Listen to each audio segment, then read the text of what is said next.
The Vermont Republican Party is throwing a barbecue for the Kentucky senator. Senator Rand Paul is with us. Thank you for joining us with a few minutes before going in to speak with people at 7:30.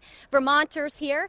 It's not an early primary state, but you are here, the first Republican presidential candidate here.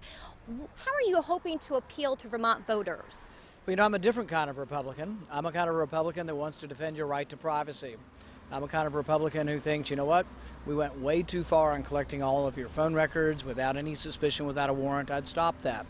I'm a Republican who believes that the criminal justice system ought to be reformed, that I think locking people up for marijuana and nonviolent drug crimes is a real problem, that we shouldn't be doing it. And I'm also somebody who believes that foreign policy, that war should be the last resort, not the first resort, and that many of our interventions overseas have really led to unintended consequences. I think if you sum all that up, I'm a kind of Republican who actually could compete in Vermont. A lot of hot topics, and as you know, a lot of support here for Bernie Sanders. How do you hope to or strategize to overcome that? Well, I think, Bernie has some interesting independent kind of thoughts.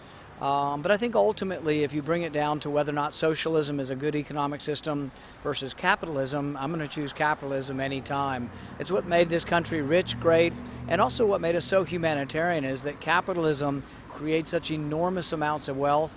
In 2014 alone, we gave away nearly $400 billion through private charity.